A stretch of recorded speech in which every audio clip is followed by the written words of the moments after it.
The first sign was a notification, not even the message itself, just the preview glowing on his locked screen while he showered. Can't wait for Friday at the lake house. Bought that red lingerie you like. The rest vanished into the ellipsis of Apple's privacy settings. The universe has a sick sense of humor, doesn't it? Giving you just enough to blow up your world, but not enough to tell you how it ends. I'm Rachel, the woman standing there, toothbrush frozen mid-stroke, staring at her husband's phone on a random Thursday morning in March. 14 years of marriage evaporating in the steam of his shower. That moment crystallized everything. The late nights at the office, the sudden password changes, the weekend work trips that left no trace, the way he'd stopped looking me in the eye during sex, the subtle but steady criticisms of my appearance after over a decade of loving me without them. For 12 years, I never touched his phone. I didn't need to. Something inside me already knew. Had known. Had just been waiting for the proof that my gut had been screaming about for months. I rinsed my mouth, applied my makeup with surgical precision, and went to work like it was any other day. But it wasn't. It was the first day of my new life. The one where I finally admitted to myself that Ethan, my college sweetheart, the man I had built everything with, wasn't who I thought he was. And that he was planning to take her to our lake house, the one we'd saved for years to afford, the one where I'd miscarried our only pregnancy 2 summers ago, the one place I thought was sacred. I'm not naturally vindictive.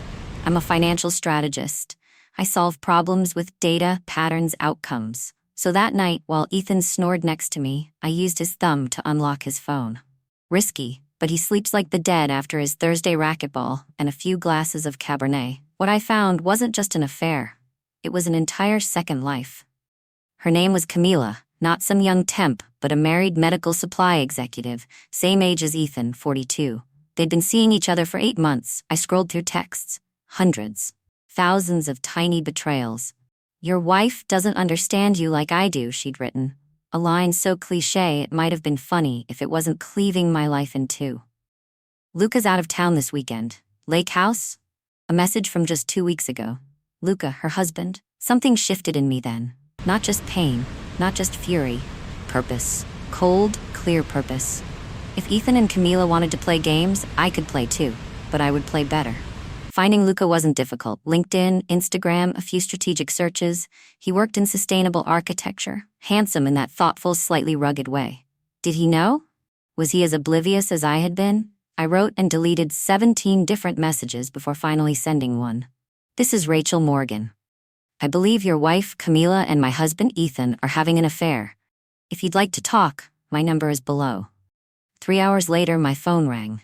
Is this some kind of sick joke? His voice was tight, restrained, but I could hear the tremor underneath. I wish it were, I said quietly. They're planning to meet at our lake house this Friday. The silence that followed stretched long between us, two strangers tied together by betrayal. What do you want to do about it? He asked finally. That's when the idea hit me. Perfect in its simplicity, devastating in its execution. How do you feel about surprising them? I asked, a strange calm washing over me. I have keys. We could be there waiting. His laugh was dry, bitter. That's either the craziest or most brilliant thing I've ever heard. Sometimes those are the same thing, I replied. We agreed to meet at a cafe downtown the next day to compare timelines, coordinate details, and finalize our plan. I remember sitting across from him, studying his face for the first time. He had kind eyes, tired now. Betrayal ages you. It had aged both of us. They'll get there around 7, I said, warming my hands on my coffee cup. Ethan told me he's at a finance summit in D.C. Camila told me Chicago, regional strategy meeting. Luca's mouth twisted bitterly. 9 years of marriage, and I never once thought to double-check. Don't beat yourself up, I said. Trust isn't foolish, it's the foundation of marriage. Was, he corrected. We spent 2 hours planning the confrontation. No yelling, no drama, nothing so unrefined. Just cold, exact precision. They thought they were escaping to a romantic weekend. They had no idea they were walking straight into a reckoning. As we parted ways, Luca paused. Are we doing the right thing? I thought for a moment. I don't know if it's right, I admitted, but it's necessary, for us, for whatever comes next. He nodded, understood. That night, Ethan kissed me goodbye. suitcase in hand. "I'll call you when I land in DC, he said. I smiled. "Have a safe flight, honey. I love you." The lie turned to ash on my tongue. Friday morning dawned bright and warm, a picture-perfect day by the lake, almost insultingly perfect. I called in sick for the first time in over 2 years, packed a small overnight bag, told my assistant I needed a mental health day. If only she knew. The drive to our Adirondack lake house had always brought peace. Today, every mile felt like a countdown to impact. I rehearsed what I might say, what I might do. But nothing seemed big enough for the size of this betrayal. Luca and I had agreed to meet at a roadside diner, just over a mile from the lake house, at 2 p.m. That gave us hours to prepare before their expected 7 p.m. arrival. When I walked in, he was already there, fingers wrapped around a mug of black coffee, eyes locked on the window. "Second thoughts?" I asked, sliding into the booth across from him. "About 1 million, he admitted, "but I'm still here." It was awkward at first. What exactly is the etiquette for plotting a confrontation with your spouse's affair partner's spouse? But pain, forged in parallel, creates strange bonds. Over turkey clubs neither of us touched, we moved beyond the affair, beyond the rage, to the people beneath it. Luca was a brilliant designer. He'd stepped back in his career to support Camila's. "I designed our house," he said quietly. "Every wall, every window, every space, built for the future we planned. The family she apparently doesn't want, with me." I shared how Ethan and I had spent years trying for a baby, how the miscarriage broke something in him. He shut down emotionally, I said. "I thought we were healing together." But I guess he was healing with someone else. I paused, my fingers nervously tearing at the edge of a napkin. I hadn't said that out loud before, not even to myself. And now that it was spoken, it echoed, sharp and humiliating. My voice had steadied, but inside my stomach churned. Was I being too composed? Too rehearsed? What if Luca thought I was cold too? There was a shame in this, not for being betrayed, but for still caring how I was perceived while standing in the ruins. "You deserved better," Luca said, meeting my eyes. "So did you." By the time we paid the check, a peculiar solidarity had settled between us. Two strangers walking the same road. A road no one ever chooses. At the lake house, we moved with clinical precision. I gave Luca the tour, ignoring the ghosts that lingered in every hallway. "They'll go straight to the master bedroom," I said, my voice flat, real estate agent neutral. "Should we wait there?" he asked. I thought for a beat. "No, the living room. Better lighting, more exits, less intimate."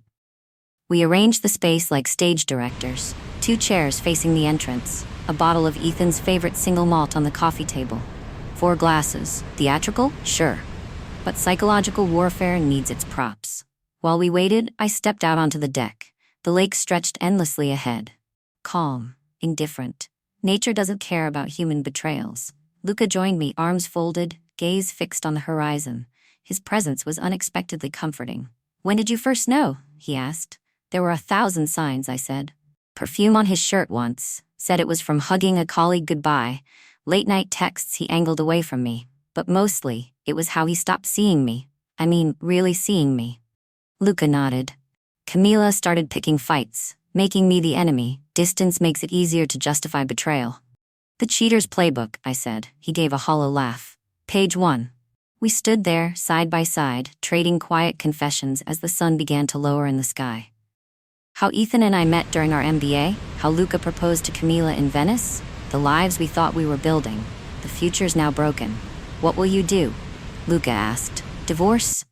"I don't know," I admitted. Part of me wants to burn everything down. Another part still remembers the man I married. I turned to him. "You?" "I still love her," he said simply, "but I'll never trust her again." He looked away. "And what's a marriage without trust?" The notification from my security app buzzed. A car approaching. My stomach dropped. "They're early," I whispered, glancing at my watch. 6:15 p.m. We rushed back inside, moving like under-rehearsed actors trying to find their marks. Then, laughter. Light, intimate laughter floated up the path like smoke, laughter that sliced through me like glass. A key in the lock. The door opened. Ethan stepped in first, arms full, overnight bags and a bottle of red. Camila followed close behind, holding flowers and a tote of groceries. They were so wrapped up in each other, they didn't notice us right away. "Babe, where should I put?" Ethan started, then stopped. His eyes locked with mine. The bottle slipped from his hand and shattered. Camila gasped. The flowers spilled across the floor. 4 people. 2 marriages. 1 irreversible moment. "Welcome to our lake house," I said, my voice disturbingly calm. "Luca and I thought we'd join the weekend plans." Ethan's face went sheet white. Camila began to tremble. "Rachel, I can explain," Ethan stammered. "Can you?" I asked, tilting my head, "because I would love to hear how you plan to explain your married girlfriend in our lake house, the one where I lost our baby." Camila turned toward Luca, already crying. "Luca, this isn't, don't." He cut her off. "Just don't." "We read the messages," he said, "all of them." The room felt thick, like we were breathing soup. 8 months, I said, my eyes flicking between the 2 of them. 8 months of lies. Did you laugh about how stupid we were? How easy we made it for you? "It wasn't like that," Ethan started, stepping forward. "Then what was it like?" Luca asked sharply. "Please, explain. We've got all weekend." That's when Camila broke, physically dropped to the ground, kneeling among broken glass and wilted stems. "I'm sorry," she sobbed. "I'm so sorry." Ethan stood frozen, his face a war zone of shame, guilt, panic. "Rachel," he said, "let's talk privately." "No," I said, steady and clear. "No more secrets. Whatever you have to say it here, in front of everyone." And so began the most brutal 2 hours of my life. But what they didn't know, couldn't have known, was that this wasn't spontaneous. It had been engineered with precision. Luca and I hadn't stumbled into this ambush. We built it. While they fumbled through excuses and apologies, I sat back and let their guilt fill the room. Ethan kept glancing at me, as if searching for a meltdown. But there was none. Just control. Cold, deliberate control. What he didn't know was that I had spent the entire day gathering proof. I'd forwarded their full message thread to my secure drive. I had screenshots of their travel receipts, carefully disguised as work expenses. I had audio of his assistant unknowingly confirming that Ethan was never registered at any finance conference in DC. "Let's all sit down," I suggested, once the initial shock had begun to settle. "We have a lot to talk about." The 4 of us positioned ourselves in the living room like participants in a bizarre group therapy session. Ethan and Camila on the couch, still, even now, unconsciously aligned in posture. Luca and I sat in separate chairs across from them. I poured 4 glasses of scotch, from the bottle Ethan always saved for special occasions. "A toast," I said. "To honesty. At last."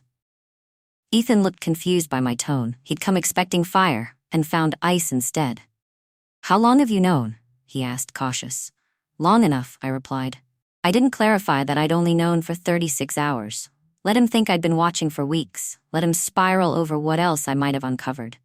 Luca played his role flawlessly. We had agreed he'd show the heat. I'd bring the cold. Good cop, bad cop. Except both cops were the wounded spouses. "Were you ever going to tell us?" Luca demanded. "Or were we just supposed to stay in the dark forever?" Camila couldn't meet his gaze. "I don't know," she whispered. "I kept telling myself it would stop, but it didn't." "It escalated," I noted. "Weekend trips, plans, a future." Ethan flinched. "Yes, a future," I repeated, eyes on him. "You've been talking about one, haven't you?" His silence said everything. What they didn't know, what they couldn't know, was that during those hours waiting for them to arrive, Luca and I discovered something strange. We liked each other. Not romantically. As people. 2 methodical minds, aligned by heartbreak and betrayal. We had upgraded our plan from a simple reveal to something more calculated. We weren't just confronting them. We were reclaiming control. "Here's what's going to happen," I said, placing my untouched glass on the table. "Ethan, you've got choices to make tonight.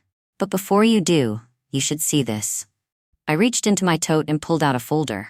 Inside, printed text threads, credit card statements, photos Luca had recovered from Camila's cloud. Nothing pornographic, but intimate, undeniable. "First," I said, locking eyes with Ethan, "I had coffee with Rebecca Hillman yesterday." He froze. Rebecca was managing partner at our firm, the one where Ethan and I both worked. The one where he was in the running for senior partner next quarter. "We spoke, hypothetically, about workplace ethics," I continued. "What might happen, for instance, if a senior associate was discovered in an affair with a representative from a company our firm was actively litigating for? Conflicts of interest. Possible violations." "You wouldn't," he murmured. "I haven't," I replied, "yet." Luca stepped in perfectly. And Camila, he said smoothly. Mercer Medical enforces a strict no-fraternization policy when it comes to client-facing roles. Ethan's firm represented 3 of Mercer's major accounts. The color drained from Camila's face. How did you? She stammered. I serve on the ethics committee at my firm, Luca said calmly. I understand how these policies work. He paused, then added, also, your regional director? Greg Ramos? I know him. We play racquetball. That wasn't true. They'd met once, briefly, at a networking fundraiser, but she didn't know that. That was the brilliance of our plan. We weren't threatening, we weren't blackmailing, we were simply holding up a mirror, reflecting back the reality they'd chosen to ignore while consumed by lust. Actions have consequences. Whether we pulled the trigger or not, I leaned forward. Here's what I find interesting, Ethan. When I lost our baby in this very house, you couldn't bring yourself to hold me. You said you needed space to process your grief. Was Camila your processing? Was she your comfort while I cried myself to sleep alone? It had been winter. The heat in the bedroom hissed too loud, and the silence between us was louder still. You left the hospital room within minutes, and for 3 nights straight, I slept alone in a bed that smelled like antiseptic and sorrow. I kept thinking you'd come back into the room, wrap your arms around me, say something, anything. But you never did. You just vanished behind your grief. Or behind her. Camila blinked, stunned. She turned toward Ethan. You never told me about a baby. The air between them tensed. A new fracture appeared in what had been until moments ago a united front. There's so much you don't know about each other, Luca observed quietly. So much you've hidden, not just from us, but from each other. This had been our sharpest insight. Affairs are performances. Ethan and Camila had only been showing each other their highlight reels, not the behind-the-scenes footage. All we had to do was pull back the curtain. Ethan, I said gently, did you ever tell Camila about your gambling problem in grad school? The one your parents had to bail you out of? The real reason we've kept separate finances for over a decade? Another hit. Camila's eyes widened. And Camila, Luca continued, calm and deliberate, does Ethan know about your brother's time in rehab? That the reason you couldn't contribute to the kitchen remodel last spring wasn't budgeting, it was because you were paying for Jared's treatment? Ethan shifted uncomfortably. What is this? He snapped. Some kind of character assassination? No, I replied. It's truth, the messy, real kind, the kind you both avoided in favor of fantasy. We weren't being cruel. This wasn't revenge porn. It was exposure of how they'd both used Luca and me as emotional scapegoats. We'd heard the stories, how Ethan said I was cold, how Camila said Luca was controlling. They had rewritten us to make room for each other. This was our response. You built an illusion, Luca said, but relationships, real ones, aren't built on perfection. They're built on seeing someone's flaws and staying. I stood and walked to the window, the dark stillness of the lake stretching into night. We're not here to decide your futures, I said. We're here to reclaim our dignity. Ethan rose slowly, walked toward me. Rachel, he said carefully, can we please talk, alone? I turned to face him. No, Ethan. Whatever you want to say to me, you can say in front of everyone. I held his gaze. That's the point of tonight. No more secrets. No more hiding. And in that moment, I saw it. A flicker of something shifting behind his eyes. Recognition. That the dynamic between us had changed. That I was no longer the wife he could sideline with gaslighting or empty affection. I was something else now. What came next would shape the future of 4 people. But in a way, Luca and I had already won. We had stepped back into a story that had tried to erase us. We had demanded a reckoning. And as I stood at that intersection of past and future, I felt strangely at peace. Whatever happened next, I would survive it. I looked across the room. Luca caught my eye. He nodded. Barely. But it was enough. The night was just beginning. I want a divorce. The words hung in the air, but they hadn't come from me. They had come from Camila. Ethan stared at her like she'd just spoken a different language. What, Camila? You can't be serious. After everything. Everything what, Ethan? She cut him off, voice rising for the first time. Everything we've risked, everything we've destroyed, look at them. She gestured toward Luca and me. Look at what we've done to them. This wasn't part of the script. Luca and I had prepared for rage, for gaslighting, for denial, but not for this. This unanticipated surge of guilt. You told me your marriage was already over, Camila continued, turning on Ethan. You said Rachel was cold, that she was obsessed with work, that you were just waiting for the right time to leave. The words landed like a gut punch. Cold, career obsessed. That was how he described me? After I'd spent years coordinating around his schedule, holding down our home life while he climbed his corporate ladder. After I'd adjusted my work travel to accommodate his. After I'd gone through rounds of IVF and sat alone in a hospital room when we lost our child. And you, she turned to Luca, tears streaking down her cheeks. I convinced myself you didn't love me anymore, that you were just going through the motions. It was easier than admitting I was the problem. Her voice cracked, but she didn't stop. I knew it was wrong. Every day I knew. But I kept going. I kept lying. To you, to Ethan, to myself. Because if I stopped and looked too closely, I'd have to face what I was doing, and I wasn't ready to hate myself that much. Luca's calm fractured. How could you think that? He said, voice raw. I built that house for you. Every inch. I booked trips, date nights. I asked you if we were ready to try for kids, and you kept dodging it, pushing it back. I was confused, she sobbed. Something felt off and I didn't know what. She looked down at her hands as if they might hold answers. Maybe I thought if I destroyed what I had, it would free me from feeling inadequate in it, but all I did was make it worse and hurt people who didn't deserve it. Ethan stepped toward her, hand outstretched. Don't, she whispered, stepping back. Just don't. She turned to me. I'm sorry, Rachel. I know it means nothing, but I am truly sorry. A silence fell, heavy, uncomfortable. Luca and I had imagined a cleaner scene. Expose the lies, present the facts, watch them fall apart. But instead, this was becoming human. Messy. Real. Ethan sank into the couch, burying his face in his hands. I never meant for any of this to happen. Yet you made 1,000 tiny choices to ensure it did, I said, my tone even. You lied, you manipulated, you gaslit me. When I asked about receipts and late nights, you used our shared trauma as cover to betray me. He looked up, eyes red. After the miscarriage, something broke in me.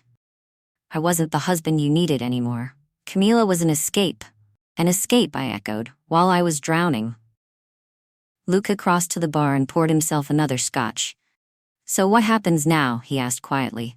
Where do we go from here? And that's when Ethan dropped the second bomb. Camila's pregnant. The air was sucked from the room. The world tilted sideways. I grabbed the back of the nearest chair to steady myself. What? Luca's voice was barely audible. Camila closed her eyes, tears streaming. 8 weeks, I just found out last week. The cruelty was almost poetic. After everything, after years of trying, after the miscarriage in this very house, Ethan had casually, effortlessly created a child with someone else. Is it mine? Luca asked, voice breaking. Camila nodded. It has to be. Ethan and I were always careful. Another twist. Another shock to absorb. So the child wasn't Ethan's. But did that make it better or worse? Ethan looked stunned. You didn't tell me you were pregnant? I was going to tell you this weekend, Camila said softly. I needed time to figure out what I wanted to do. I watched the two of them, Camila and Luca, with an odd sense of detachment, as if I weren't in the center of it anymore, as if this were a film, a messy, tangled, painfully human drama. The lies, the consequences, the fragile threads of betrayal. It had all become anthropologically interesting. So you were planning to tell your lover that you're pregnant with your husband's child, I summarized. During your romantic escape in my lake house. I tilted my head. The irony is almost artistic. Luca drained his glass. I've wanted kids for 3 years, he said, voice brittle. You kept saying not yet, and all the while, you were sleeping with someone else. The room hung heavy with unspeakable tension. 4 people, trapped in a geometry of betrayal that had no clean lines. Then my phone rang. A jarring break in the silence. I glanced at the screen and blinked. It's Rebecca, I said to Ethan. The managing partner you're so afraid of disappointing. I answered the call and stepped into the kitchen. The conversation was short, but it changed everything. When I returned, all 3 of them were watching me. She was just confirming our breakfast meeting tomorrow, I said evenly. She's staying a few houses down the shoreline, apparently. There's been a development in the Mercer medical case. Ethan paled. She said she wanted to make sure we're both prepared. Both? He echoed. I told her we happened to be at our lake house this weekend. She suggested we meet at the morning tide. 9 a.m. Camila sank into a chair. This is really happening, isn't it? Our lives are actually falling apart. I looked at her, not with hatred, but with something like compassion. Lives don't fall apart all at once, Camila. They erode, choice by choice, but they can be rebuilt the same way. Luca moved to stand beside me, a silent gesture of alignment. Rachel and I have made our own choices today, he said. We've decided not to be collateral damage in your story. Ethan exhaled. And what does that mean? I met his eyes. It means half our assets are already in accounts you can't touch. It means I've documented everything. Texts, receipts, the misuse of firm resources. It means I'm prepared to file for divorce on grounds of adultery, with full evidence. His face twisted in disbelief. You planned this whole thing, he said. You're enjoying this. No, I said quietly. I'm not enjoying any of this, but I refuse to be a victim in a story I never agreed to. I turned to Camila. As for your pregnancy, that's between you and Luca. But whatever you decide, I paused, then added with clinical precision, I suggest you both get tested for STIs immediately. Given how casually fidelity has been treated here, it's just good healthcare. The words landed like a slap. Ethan flinched. Camila looked away. Luca cleared his throat. I'll be staying at my brother's tonight, he said. Take some time, Camila. Not reaction. Real clarity. I'll call you tomorrow. And Ethan, I said, you can have the lake house tonight. I won't be staying. Neither will Luca. We've both booked rooms at the Harborview Hotel, I said. Ethan looked thrown. You're staying at a hotel together? Adjacent rooms, I clarified. We've become something you probably don't recognize. Friends, bound by something rare, shared clarity. We're having dinner tonight, Luca added, and talking through next steps. Next steps, Ethan echoed, hollow. I nodded. Life continues, Ethan, with or without you in it. That's my decision now. As Luca and I began gathering our things to leave, Camila gently touched my arm. For what it's worth, she said softly, he talked about you all the time. Even when he criticized you, it always had this edge of admiration. I think he still loves you. Something twisted in my chest. Not because I still wanted him, God, I didn't, but because of how long I'd begged for that kind of recognition. To know that somewhere, beneath the detachment and deflection, I still meant something. But now it only felt cruel. Too late, too empty, too far gone. I met her eyes and slowly removed her hand.